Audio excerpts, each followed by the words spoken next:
desenvolvimento de consciência, principalmente, e isso não é pouco. Nós não podemos tratar o desenvolvimento de consciência como algo de pouca importância. Ele é essencial para a transformação do nosso ser, porque só o conhecimento liberta. Não existe atalho, ninguém vai ser feliz na ignorância, ninguém vai ser feliz na escuridão, ninguém vai encontrar respostas às suas indagações, às suas demandas internas, aos seus questionamentos, se não buscar. Então a gente está aqui para fazer isso, para promover esse autoconhecimento, esse autodescobrimento, e que possamos entregar aquilo que vocês precisam de uma forma simples e que alcance o coração de cada um. Esse é o objetivo do nosso Instituto. A Célia vai ler um trecho e vai dar os recados também, né? Boa noite. Bom, primeiro sempre falar dos pedidos das doações para o Bazar, né? A gente precisa muito dessas doações, que é através do Bazar que a gente pega, né, um valor maior para estar mantendo aqui o Instituto. Então, coisas que vocês tenham lá parada em casa, tragam para nós, tá? Sapato, roupa, objetos. A gente agradece bastante. E também, o trabalho de constelação, esse mês, ele vai ser especial, que ele está ligado ao Dia das Mães. Quem quiser participar desse trabalho, lá em cima, no quadro de aviso, tem o QR Code. A pessoa acessando lá, ela já fica direto no grupo da constelação. Então, ela pode vir, primeiro ela vai participar, olhando como funciona. Depois, se ela quiser passar pela constelação, ela vai falar com a Vera, que coordena o trabalho. É um trabalho bem interessante, viu? Fica aí o convite. E também avisar que esse sábado a gente vai ter o bazar, a partir das 10 horas aqui até as 3 da tarde. Quem puder também vir para ajudar, a gente agradece bastante. A gente começa a montar ele na sexta-feira à noite e fica um sábado aqui o dia inteiro. Se também não puderem, ajudem a divulgar para nós, que ajuda bastante. Eu abri aqui que dá o calor, tá bravo, hein? Então, eu vou fazer a leitura aqui do Evangelho da Noite. Está no livro de João, no capítulo 14, do versículo 1 ao 28. Não se perturbe o coração de vocês. Creiam em Deus, creiam também em mim. Na casa do Pai há muitas moradas. Se assim não fosse, eu não teria dito. Vou preparar um lugar para vocês. Vocês conhecem... Não, e quando eu for e preparar o lugar, voltarei e os levarei para mim, para que vocês estejam onde eu estiver. Vocês conhecem o caminho para onde eu vou? Disse-lhe Tomé, Senhor, não sabemos para onde vais. Como então podemos saber o caminho? Respondeu Jesus, eu sou o caminho, a verdade e a vida. Ninguém vem ao Pai a não ser por mim. Se vocês realmente me conhecessem, conheceriam também o meu Pai. Já agora vocês o conhecem e o têm visto. Disse Felipe, Senhor, mostra-nos o Pai, e isso nos basta. Jesus respondeu, você não me conhece, Felipe. Mesmo depois de eu ter estado com vocês durante tanto tempo, quem me vê, vê o Pai. Como você pode dizer, mostra-nos o Pai? Você não crê que eu estou no Pai e que o Pai está em mim? As palavras que eu digo não são apenas minhas. Ao contrário, o Pai que vive em mim está realizando a sua obra. É isso. É um texto tão profundo, gente, porque, como eu disse na última palestra, João já tinha um entendimento mais profundo e mais amplo de Jesus. Diferente dos outros apóstolos que tratavam Jesus como um filho de Deus. Ele não, ele tratava Jesus como o próprio Deus. Então, era a presença de Deus no planeta.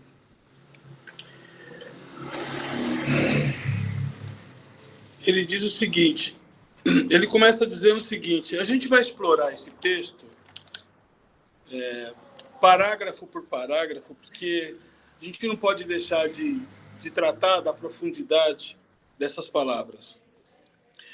Ele diz o seguinte: na casa do meu pai há muitas moradas. Se não fosse assim, não teria dito a vocês: vou preparar um lugar para vocês. O que é a casa do pai? Que moradas são essas?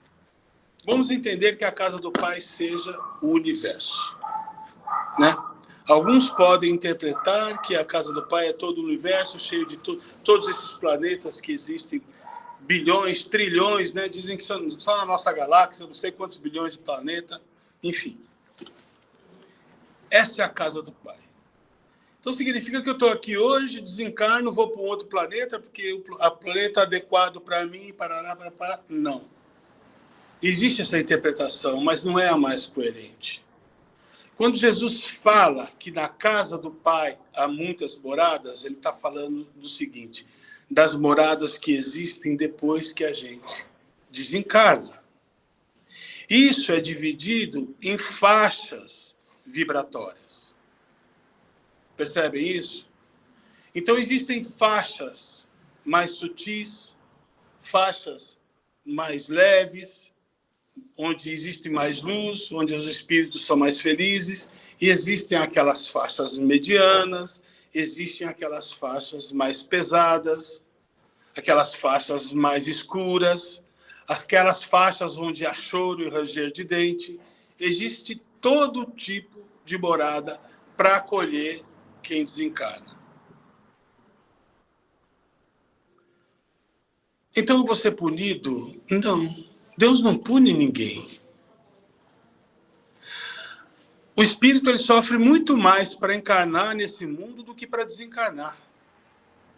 Para encarnar é um sofrimento, porque ele goza de toda a leveza, de todas as suas faculdades, de toda a capacidade de liberdade de pensar, de se movimentar. Ele vem para o corpo físico, ele tem que reduzir o padrão vibratório dele e viver na escravidão de uma prisão orgânica, né? Um escafandro de carne, vamos dizer assim.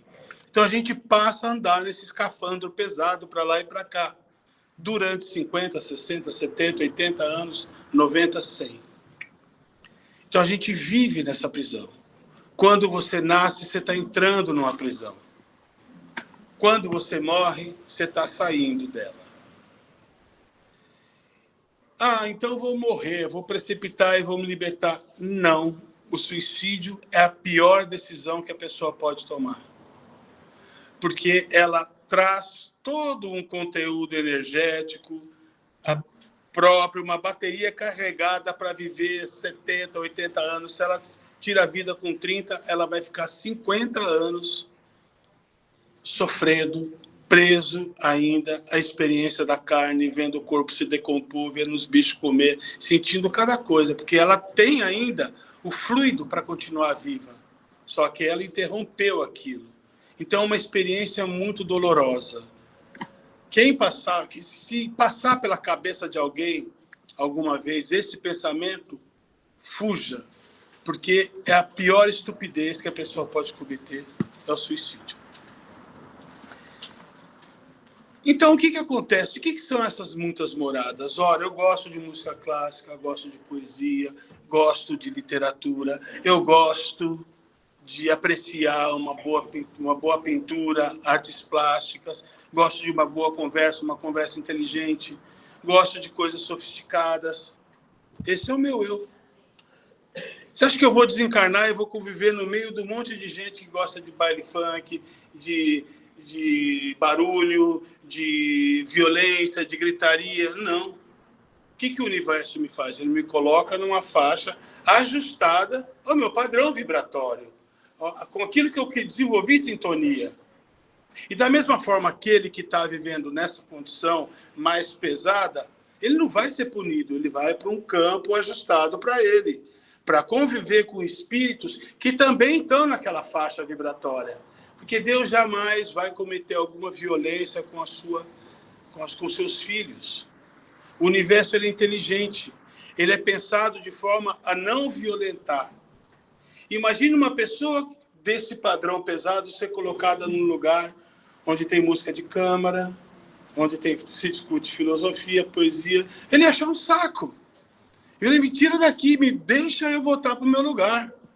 Seria um sofrimento para ele. Então, não existe esse tipo de violência. As pessoas são ajustadas de acordo com o seu padrão vibratório aos ambientes adequados para aquilo que ela construiu na sua casa mental. Porque é na mente que a gente constrói a nossa realidade. A gente pode construir uma realidade de paz, de harmonia, de felicidade aqui, ou pode construir uma realidade de violência, uma realidade de agressividade, uma realidade de sofrimento, de solidão, de desejos de vingança. Enfim, você constrói aqui dentro o mundo que você vai habitar. Convido vocês a assistirem aquele filme Amor Além da Vida. E cada filho do cara vivia dentro de um ambiente. Vocês perceberam isso? Ele construiu aquele ambiente com a mente dele. Ele se ajustou com aquele ambiente. Né? E a mãe que se suicidou ficou presa naquele ambiente horrível. Então, a gente constrói a nossa casa mental é construída aqui. E ela vai se ajustar às casas que estão preparadas para a gente. É assim que funciona. Não existe violência nisso. Existe simplesmente um meio de acomodar o espírito num ambiente ajustado para ele. Se você quiser viver melhor, se você aspira a coisas melhores, você tem que melhorar. Não existe mágica. Ninguém vai tirar você de uma condição e colocar em outra. Vocês lembram daquela passagem de Lázaro e o homem rico? Vocês lembram? Fizeram até filme disso, né? Eu não acompanhei, porque na Record eu não gosto muito, aquilo é muita doutrinação. Mas eu sei que fizeram novela, fizeram tudo. E o que é aquilo? Aquilo é a representação exatamente de tudo isso que eu estou falando. Lázaro estava ali, imantado de coisas boas, de prazeres e de emoções, e preso àquelas sensações grosseiras de mesas cheias de lautas, né, de todo tipo de alimento, e festas, e bebericagem, lá vai. Enquanto que Lázaro vivia das migalhas que ele encontrava no lixo desse homem rico. Esse homem rico, esse Lázaro desencarnou, portanto, muito rapidamente, e foi conduzido pelos anjos até o seio de Abraão, como está nas Escrituras, né? Num dos níveis mais altos do plano espiritual. E esse homem desencarnou e foi para o quinto dos infernos. Por quê? Porque ele estava preso ainda, estava imantado de mundo. Estava carregado de coisas que ele dava exagerar, que ele dava muita importância. Então, ele vivia na escravidão de tudo isso. Então, para ele perder a conexão, para ele perder o interesse de tudo isso, para ele esgotar, né, esse padrão vibratório pesado, ele tem que passar um tempo em lugares ajustados para isso, que uns chamam de umbral, outros chamam vale disso, vale daquilo, que são instâncias ajustadas para que a pessoa passe por um processo de esgotamento das energias pesadas da experiência da Terra. Então, quanto antes a gente começar a se desvencilhar das coisas que nos fazem mal, das coisas que nos escravizam, das coisas que nos empurram para o buraco, mais rápido a gente perde o interesse, a conexão com essas coisas, e fica muito mais fácil o nosso processo de desencarne, a nossa vida, quando nós saímos daqui. Muito bem. Depois ele fala o seguinte: quando eu for e preparar lugar, voltarei e os levarei para mim, para que vocês estejam onde eu estiver. Uns dizem que é a volta de Jesus, que Jesus vai voltar. Coitado. Já sofreu um bocado quando veio para cá. Estão querendo que ele volte, né?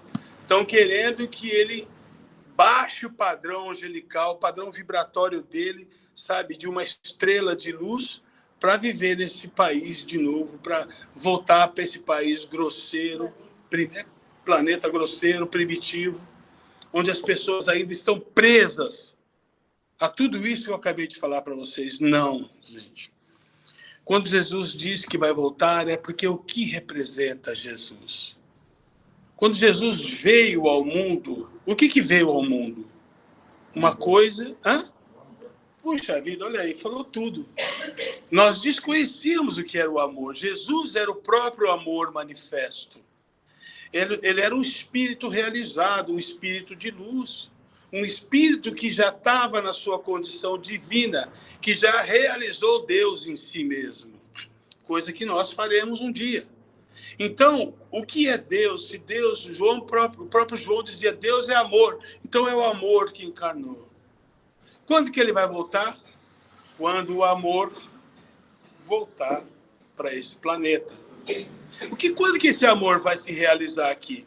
Quando nós nos livrarmos das ilusões, do ódio, sabe? Da ignorância, de tudo aquilo que ainda nos distancia da realidade e nos coloca numa ilusão, numa vida artificial, numa vida absolutamente desconectada da nossa realidade. Eu falo sempre, o que é realização? Realização. As 4 primeiras letras já dizem real.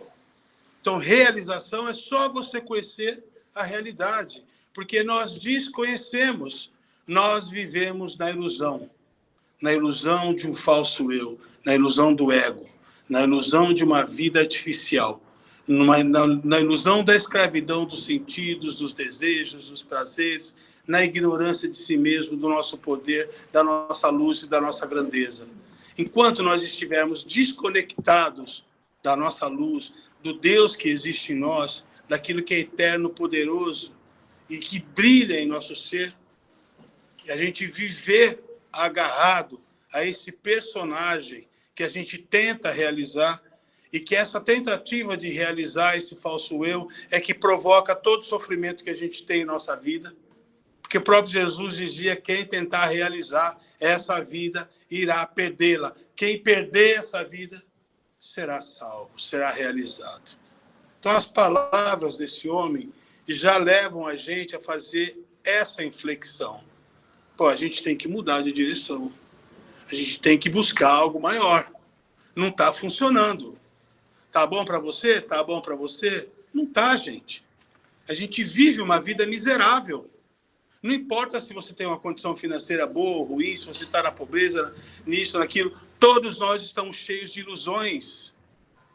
Todos nós estamos vivendo na escravidão de sonhos, de modelos, de padrões, de coisas como a gente construiu e considera essenciais e que, na verdade, não são. Porque o essencial, ele só se manifesta, essencial vem de essência. A essência só se manifesta quando a substância é dissolvida. Quando a substância que compõe esse falso eu, a gente consegue se livrar. A gente consegue se livrar de tudo. Aquela história que eu estava falando antes da palestra, do Diógenes, o cínico, né? Que vivia num barril porque não aceitava as injunções, os padrões, os modelos daquele mundo e usou isso como um instrumento transformador para educar aquele povo, para alertá-los, né? Que a vida não funciona assim, não é nessa direção. A gente só colhe sofrimento quando a gente vira as costas para o nosso desenvolvimento espiritual e pensa apenas no desenvolvimento material. A gente só vai encontrar sofrimento porque a gente não leva nada daquilo que a gente ajunta. A gente só leva o que a gente desenvolveu de consciência, desenvolveu de virtude, desenvolveu de amor e de capacidade de entender o outro, de entender a si mesmo, de expandir o nosso ser em direção à luz. Então, depois ele fala: vocês conhecem o caminho para onde vou? Aí o Tomé, né, que não acredita em nada, era técnico, cientificista, né? Ele diz o seguinte: Senhor, não sabemos para onde vais, como então poderemos saber o caminho? Aí Jesus disse: eu sou o caminho e a verdade e a vida. Ninguém vem ao Pai senão por mim. Quando Jesus se coloca como caminho, como verdade, como vida, ele está se colocando como Deus. Alguém que reconhece a sua divindade. Alguém que reconhece o estágio que ele alcançou. E diz com todas as letras: eu sou esse Pai, eu sou esse Deus. Ou vocês me aceitam, ou vocês seguem, ou vocês entendam que vocês estão diante de Deus, ou então vocês vão continuar na ignorância. E aí, os caras ficaram loucos, né? Aí veio Filipe e disse: Senhor, mostra-nos o Pai, isso nos basta. Eles pensavam, como pensam até hoje a grande maioria, Pai como um ser transcendente, como alguém que está fora do nosso ser, como alguém que está lá em cima das nuvens, né? Onisciente, onipresente, sabe de tudo, vê tudo, criou uma cartilha com 10 coisas para a gente seguir, né? E quando não segue, a gente manda a gente para um lugar que vai viver eternamente no fogo, queimando, com um capeta espetando a gente, por toda a eternidade. Então, olha só a habilidade da religião, ela conseguir ajuntar um monte de gente, né? Um monte de seguidores dizendo um absurdo desse, sem oferecer qualquer consolo. Então, veja só como que as coisas eram. Por isso que o Espiritismo, por exemplo, deve ser reverenciado, porque trouxe a razão, trouxe uma lógica, trouxe uma forma científica de observar tudo isso, entender que existe algo muito mais lógico e racional nas palavras de Jesus e que não foi explorado.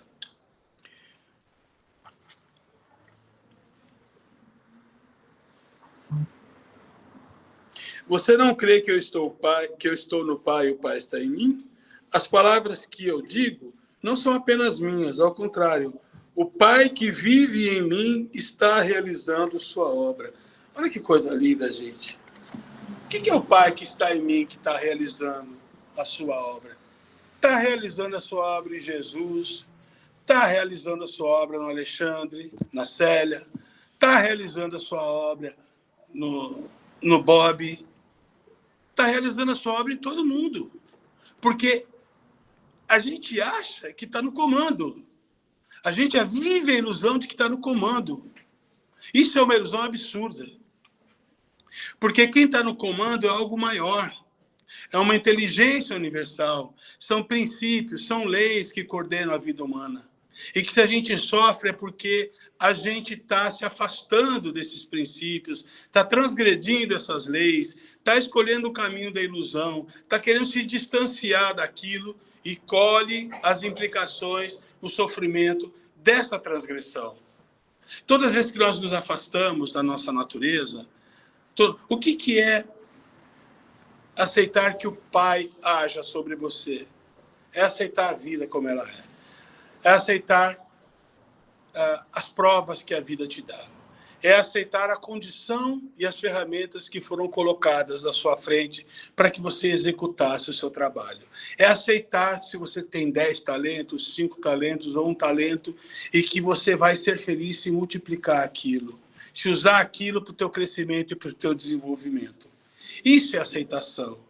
Agora, quando existe a não aceitação, a rebeldia, quando existe um outro ser querendo assumir o comando, que é o teu ego, que é cheio de desejos, que tenta desqualificar esse discurso, que tenta colocar tudo isso que está sendo dito, tudo isso que está sendo mostrado e revelado de forma científica para a condição humana, que tenta mostrar um caminho diferente, ele vai arrastar a gente para o abismo, para o sofrimento, para a dor, para a angústia, para acidente, para a pobreza, para a ilusão, para a solidão, para tudo que não presta.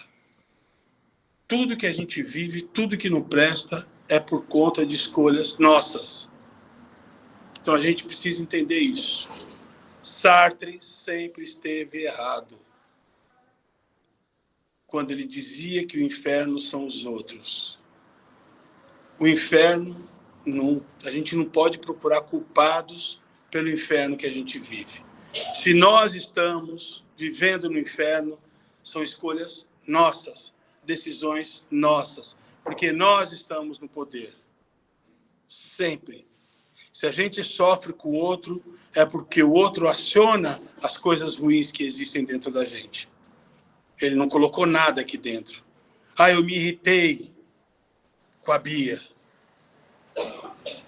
Não me irritei com a Bia. A irritação estava aqui dentro. A Bia só provocou uma catarse desse material. Por que que o universo faz isso? Coloca essas pessoas no nosso caminho. Porque a gente precisa se livrar disso. A gente precisa ressignificar, processar tudo isso. A gente tem que buscar uma reeducação. A gente precisa buscar um desenvolvimento de consciência para sair dessa condição que nós mesmos nos colocamos. Ok, gente?